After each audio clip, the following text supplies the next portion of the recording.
Thomas Kevin Barlo, everybody knew him as Kevin. He spent 18 years working for the CTA, a job that he loved, working as a switch worker for the Transit Authority. It was while he was working in his dream job that he stepped outside and was shot and killed. Family and friends describe him as someone that went out of his way to be in front of, to call the people that he loved. We lost a very good brother today.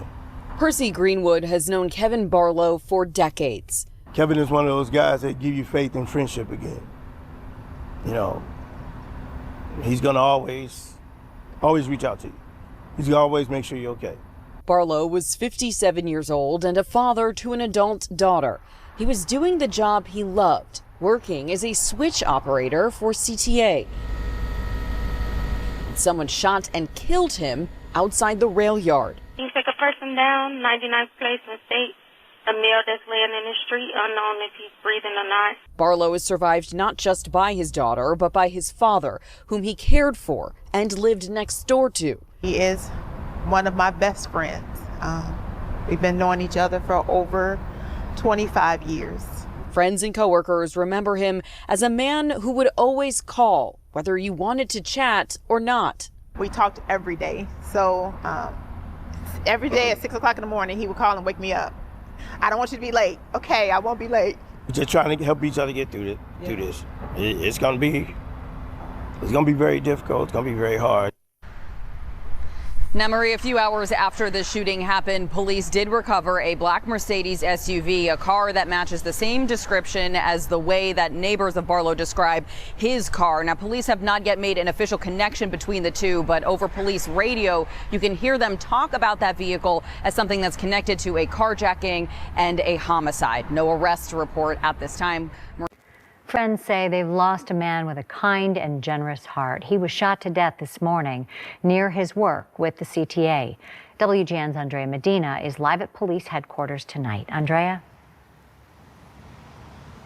Hi, Dina. The 57-year-old man who lost his life in Roseland today spent nearly 2 decades with the CTA, where he built a career and friendships. Now those closest to him are left struggling, trying to make sense of this loss, saying he didn't deserve this ending. You took a human being that would be greatly missed and had a lot more to do. He was born Thomas Barlo, but to those who knew him best, his middle name Kevin became the name that lived beyond him, and now a name spoken through memory.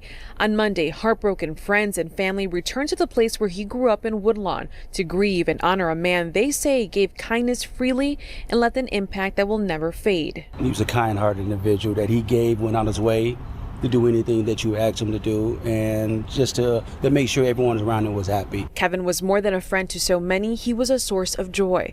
Loved ones say he found happiness in the simple things, from a competitive game of bidwist where he earned trophies and plenty of bragging rights, to sharing good food and unforgettable moments with the people he loved.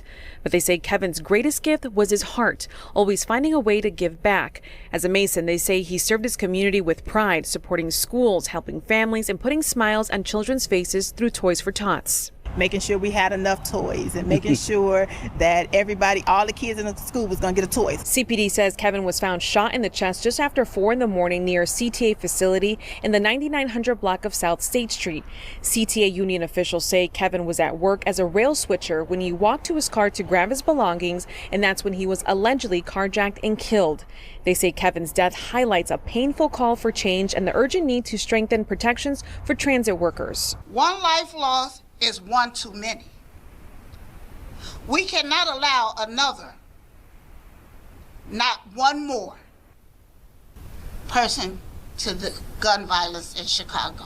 The people he leaves behind are holding on to the moments and the kindness of a man they say gave so much of himself to others.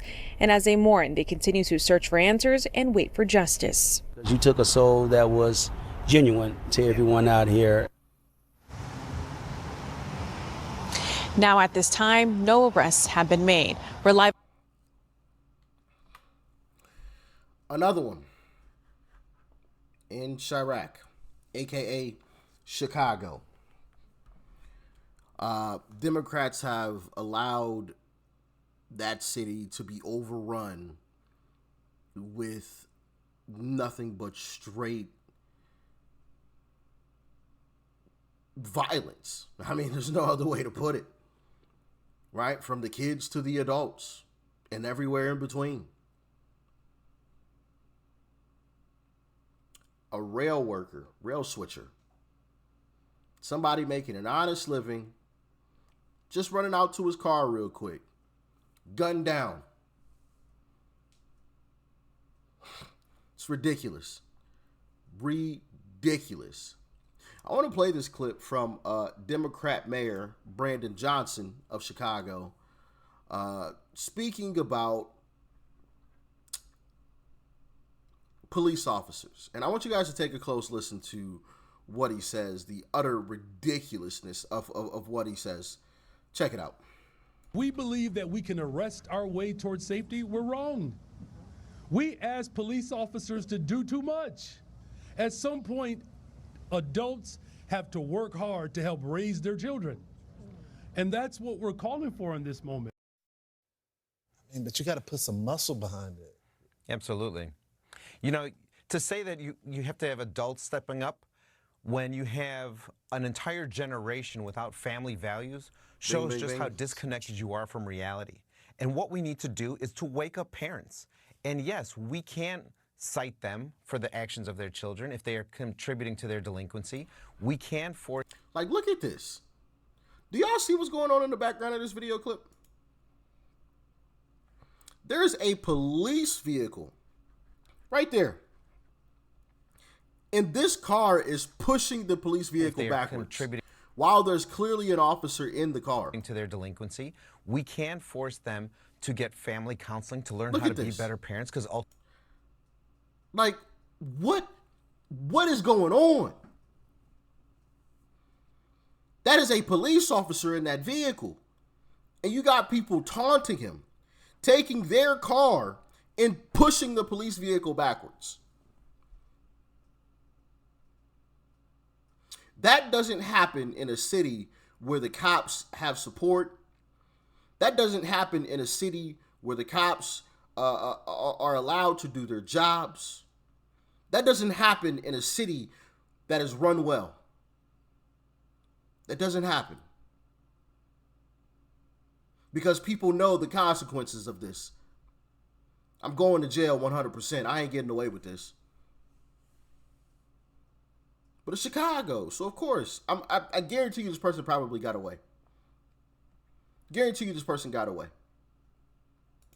I'm gonna rewind it back so you can hear what this guy is saying. I'm sorry, I just had to interrupt and say that. And without family values shows just how disconnected you are from reality. And what we need to do is to wake up parents. And yes, we can't cite them for the actions of their children if they are contributing to their delinquency. We can force them to get family counseling to learn how to be better parents, because ultimately that should be our goal, because we cannot rely on sacrificing our law enforcement officers simply because our children do not have any sense of values. They're being told that this is their culture. This is not their culture. This isn't the culture of our city. We are better than this, and yet the mayor and police leadership continue to talk tough while doing absolutely nothing about it. You know, Raymond, that is ridiculous. We can't arrest our way out of this. Yeah, you can. Yes, you can. I've watched it happen in an entire country before.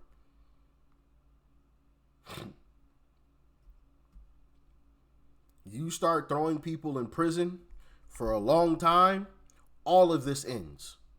Every bit of it stops. Every bit of it.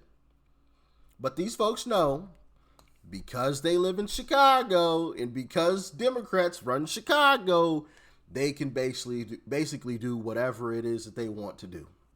And you know, the unfortunate thing, and I hate to say this, and what I don't wish this upon anybody. Okay, I want to make that clear before I say what I'm going to say. I'm not wishing for this at all. Okay, I want to make that clear before anybody tries to twist my words, because I know how the internet is. Oh, you said no. That's not what I said. Okay, I don't wish this. I'm going to say it again. I do not wish this upon anyone. Okay. But I feel the unfortunate truth is that a lot of this stuff won't change until it's the Democrat politicians that are actually affected by this violence. If that violence hits their front door, then maybe they'll do something about it. right? And once again, I'm not wishing for that to happen, okay? But as we all know, when it's at your front door, then it becomes real. Then it hits a little different, right? Okay? But that's what I fear, man. These radical Democrats, their stance on this type of stuff isn't going to change until it actually affects them. This stuff doesn't actually affect them. Makes them look bad, but it doesn't actually affect their day-to-day lives. When it starts affecting their day-to-day life, then they'll do something about it. Guarantee it. 100%. And that's a shame. Because in the meantime, in between time, people are losing their lives.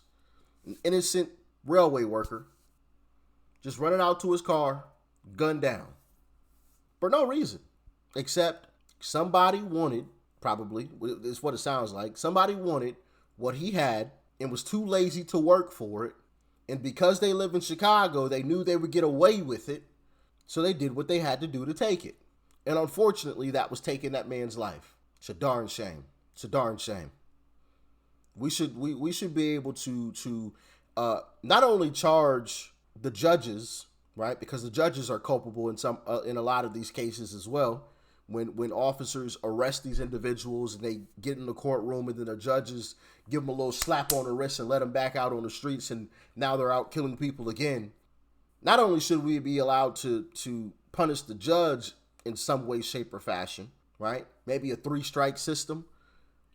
If you allow 3 different people out and within, I don't know, some period of time, they all commit crimes, well, now you lose your job as a judge or something. I don't know. Or you go to jail for 60 days or something. I don't know.